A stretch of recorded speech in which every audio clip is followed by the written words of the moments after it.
Fala galera, tudo bem com vocês? Vocês se lembram quando eu gravei aquele vídeo sobre depressão? Naquele vídeo eu fui bem sincero e disse que o canal era voltado para o humor. Porém, se eu sentisse a necessidade em algum momento de falar sobre algo mais sério, eu falaria. Pois bem, nas últimas semanas e principalmente na última semana, uma coisa tomou muito a mídia que foi a guerra na Síria. O que talvez você não saiba, ou talvez você saiba e nunca deu atenção, é que isso não é uma coisa que vem da semana passada. A guerra na Síria a gente enfrenta desde março de 2011. São 7 anos em guerra. Não é de hoje. Não tem como eu falar dos acontecimentos atuais sem eu te falar como começou tudo isso, o porquê dessa guerra. Para começo de conversa, pessoal, a situação da Síria é muito mais complexa do que realmente parece. Atualmente a Síria é governada por Bashar al-Assad, só que não foi sempre assim. Pelo contrário, o problema da Síria começou justamente com Bashar al-Assad. Antes dele, quem comandava a Síria era o pai dele, Hafez al-Assad, que comandou a Síria desde 2000. Só que lá o pessoal não é muito adepto a esse papo de democracia. E a família do Bashar al-Assad comanda faz 40 anos. Pois bem, em 2011 Bashar al-Assad assumiu. Até então, o povo estava tranquilo, a economia ia bem. Em 2011, a população começou a se queixar porque o nível de desemprego chegou a um patamar absurdo. Isso sem falar da corrupção em larga escala, a falta de liberdade política e a repressão do governo de Bashar al-Assad. E é aí que as coisas se complicaram, porque como eu já disse, o governo não era de apoiar a democracia. E logo, pessoas que iam contra ele eram inimigos do governo. Foi então que o Bashar al-Assad teve a péssima ideia de mandar torturar e prender quem fosse contra o seu governo. Dessa forma, ele deu início a uma guerra civil dentro do país. O conflito em si começou com um ar político, mas logo se rendeu a outras questões como a religião. Foi então, galera, que nasceu o Estado Islâmico. O Estado Islâmico nada mais é que um grupo religioso extremista, que acabou ganhando destaque no embate aí pelos seus atentados terroristas. Logo, o Estado Islâmico se tornou um dos piores inimigos e ainda disseminou a guerra pelo restante do país. O Estado Islâmico, como você já sabe, já realizou atentados terroristas por diversos lugares do mundo. Em 2015, o Estado Islâmico chegou a controlar metade, é isso mesmo, metade do território sírio. Tudo isso após ocupar a cidade de Palmira, onde ele encontrou grupos rebeldes e os dizimou. A derrubada do Estado Islâmico acabou se tornando prioridade para o governo do Donald Trump. Para isso, os Estados Unidos chegou até a se aliar com a Síria, que até então era sua adversária na luta. Devido aos esforços contra o Estado Islâmico, estima-se que hoje ele controla apenas 4% do território sírio. Além dos bombardeios em Ghouta Ocidental, outros conflitos acontecem dentro do território sírio e pelas situações mais diversas. São várias guerras dentro de uma única guerra.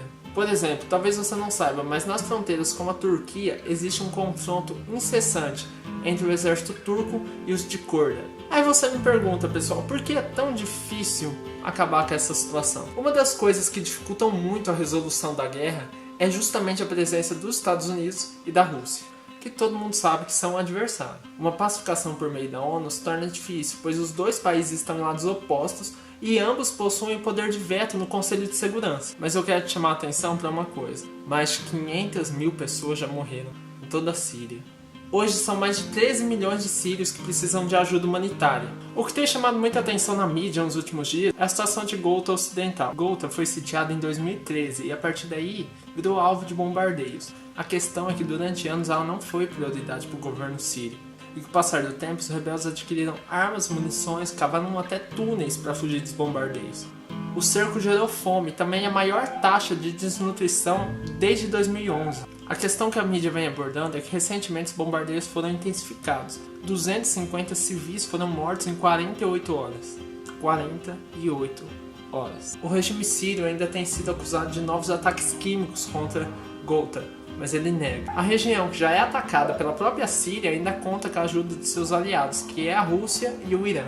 O objetivo deles é a retirada de rebeldes que já dominam Ghouta desde 2012. Para você ter um parâmetro da situação de fome que atinge Ghouta, o pão lá é 22 vezes mais caro que em qualquer outro canto da Síria. O que não passa de mais uma estratégia do governo para enfraquecer os rebeldes. Sim, nós estamos falando de um governo que propaga fome para o seu povo para vencer uma batalha contra inimigos. No último sábado, a ONU aprovou uma resolução de cessar fogo na região durante 30 dias. A resolução foi mais do que rapidamente descumprida pelo próprio governo sírio. Como eu já disse antes, o Estado Islâmico perdeu muito espaço. Dessa forma, países e grupos envolvidos querem tomar regiões que dizem ser suas, como a Rússia, Irã, Estados Unidos, Israel, entre outros. Eles querem simplesmente consolidar seus territórios e assegurar os seus interesses. O resultado disso? Um massacre, como o que tem acontecido em Ghouta. A população da Síria é formada por povos diferentes, que têm diferenças pelas questões religiosas, porque na Síria a maioria das pessoas é muçulmana, mas existem diferentes correntes dentro dessa mesma religião.